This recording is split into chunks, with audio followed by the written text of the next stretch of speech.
Ibu, bapak, saudari, saudara, rekan-rekan muda dan adik-adik sekalian, dimanapun kalian berada, bertemu kembali dengan saya Romo Tino SSCC di dalam catatan pesiarah. Di dalam persiaran kehidupan, pada saat Anda, saya, serta kita mengalami kesulitan dan pencobaan di dalam kehidupan, seringkali kita tidak menyadari bahwa Tuhan menyapa, mengingatkan melalui sesama kita yang kecil dan mungkin yang tidak dianggap keberadaannya, yang seringkali justru menemukan dan menyampaikan apa yang perlu kita perbaiki sebagai seorang yang beriman dan mengenal Tuhan. Tetapi merekalah yang memahami sabda Allah, yang mau menyelamatkan dan juga membawa kita pada pertobatan yang sejati. Sebelum kita mendengarkan permenungan dari catatan pesiarah, marilah kita membuat tanda kemenangan Kristus. Dalam nama Bapa dan Putera dan Roh Kudus. Amin. Allah Bapa sumber kebenaran dan iman, kepada Santo Hieronymus Imammu, Engkau telah menganugerahkan cinta yang mendalam dan berkobar akan kitab suci. Semoga umatmu semakin dikuatkan oleh santapan sabdamu dan menemukan di dalamnya sumber kehidupan yang menguatkan dan meneguhkan kami di dalam menapaki persiaran hidup sebagai orang beriman. Demi Kristus Tuhan dan pengantara kami. Amin.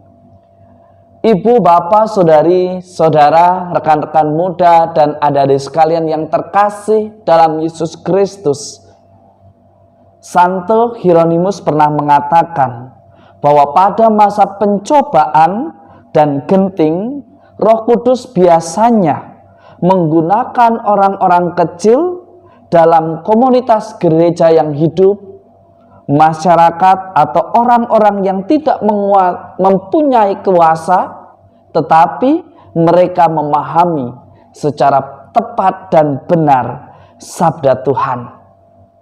Sebagaimana dikisahkan di dalam Injil dan juga bacaan pertama pada hari ini, dari kitab Ayub, Anda dan saya serta kita semua diingatkan kembali bahwa Tuhan kita adalah sumber dari segala kebijaksanaan. Tuhan mengetahui segala sesuatu yang baik dan tidak baik untuk kita. Maka segala rencana Tuhan sungguh indah dan tepat pada waktunya di dalam persiaran hidup kita. Tuhan mengajarkan bagaimana kita memaknai secara mendalam tentang keabadian yang tak terbantahkan, tentang kebahagiaan yang sejati, yang tidak didasarkan karena kita ingin memenuhi atau membuktikan perkataan orang atas kita, atau kita ingin membuktikan karena orang lain, tetapi karena kita ingin selalu setia pada rencananya. Seringkali di dalam perjalanan hidup kita memiliki ambisi untuk membuktikan bahwa perkataan orang-orang itu yang diutus oleh Tuhan untuk mengingatkan kita itu adalah sesuatu yang salah.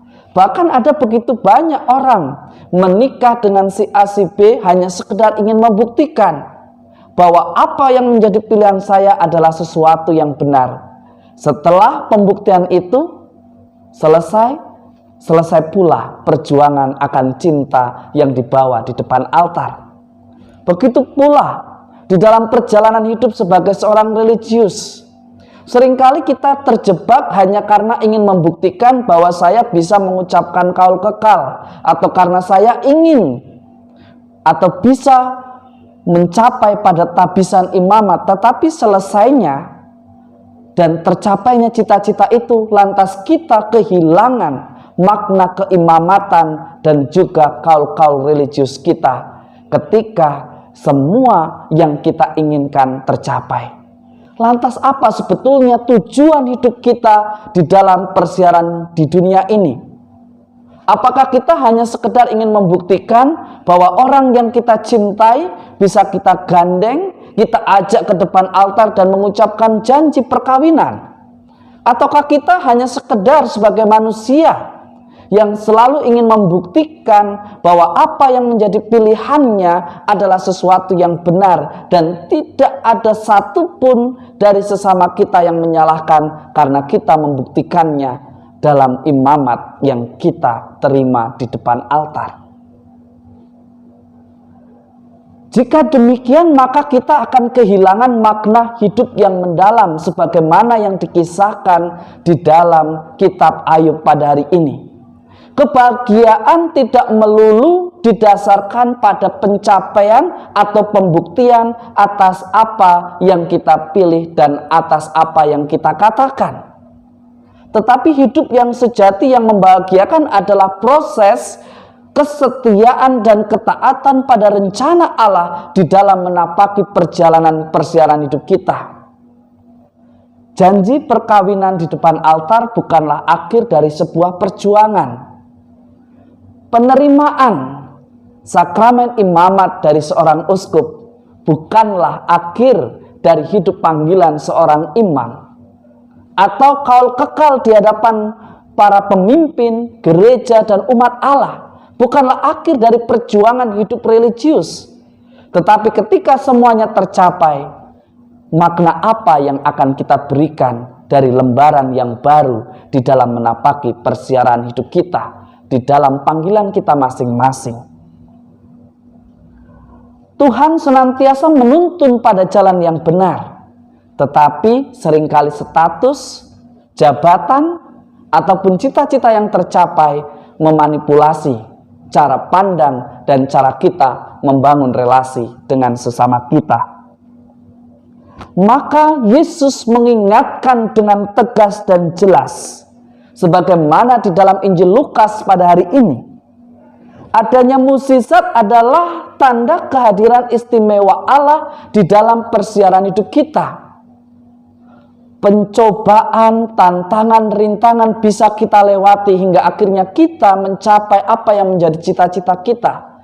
Tetapi hal itu akan menjadi sia-sia dan menjadi percuma ketika mukjizat dan pengalaman perjumpaan akan Allah yang kita alami di dalam persiaran hidup kita tidak membuat Anda, saya, serta kita semua bertobat dan mengarah kepada perjalanan yang tepat dan benar di hadapan Allah.